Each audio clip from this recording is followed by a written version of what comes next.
दशहरा मैदान में 7 दिवसीय संगीतमय शिव महापुराण कथा का वाचन आचार्य श्रवण कृष्ण शास्त्री के मुखारविंद से किया जा रहा है। कथा के 6वें दिन श्रद्धालु बड़ी संख्या में कथा सुनने पहुंचे। 17 अगस्त शनिवार को पूर्णाहुति भंडारा, महाप्रसाद वितरण एवं भव्य विसर्जन शोभा यात्रा कार्यक्रम स्थल दशहरा मैदान से निकाली जाएगी। घनघोर तपस्या किया ब्रह्मा जी के निवेदन पर विष्णु भगवान वहां पर पहुंचे। एक पुत्र चाहिए। उसकी तपस्या से प्रसन्न होकर के मेरे बाबा ने कहे कि बेटा अभी अभी अंधकासुर प्रकट हुआ है। हिरण्याक्ष बलशाली अदम्य साहस वाले अंधकासुर को पुत्र के रूप में प्राप्त करके बड़ा प्रसन्न लिया। देवताओं को मारने के बल पर खड़ा होकर के दोनों हाथों को ऊपर करके नवो दृष्टि से ओम ब्रह्मणे नमः, ओम ब्रह्मणे नमः कह करके भगवान की तपस्या करने लगा।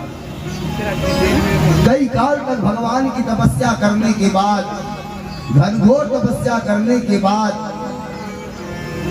जब ब्रह्मा जी प्रकट हुए तो ब्रह्मा जी ने कहा, मांगो बेटा, क्या वरदान मांगते हो?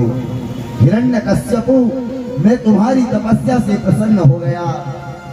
हिरण्यकश्यपु ने कहा, हम किसी के मारे ना मरे, हमको कोई भी ना मार पाए, हमें अमर कर दो।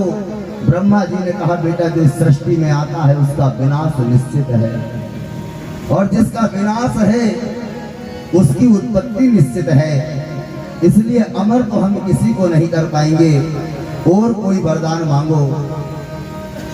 हिरण्यकश्यप ने कहा, महाराज,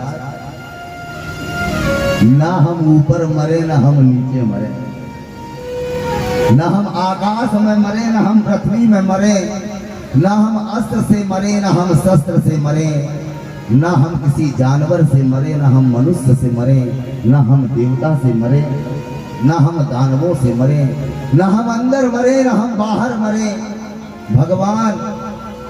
भगवान के बनाए 12 महीनों में हम किसी से भी ना मरे, ऐसा वरदान दो। ब्रह्मा जी ने बिना सोचे समय कि अमर के अलावा कुछ भी वरदान मांग लो, हम कोई भी लीला करके इनका संहार कर देंगे, मगर अमरता का वरदान मांग लिया तो फिर इनका संहार करना मुश्किल हो जाएगा। ब्रह्मा जी अंतर्धान हो गए। अब हिरण्यकश्यपु यह वरदान प्राप्त करके चराचर लोकों में अमंगल करने लग गया।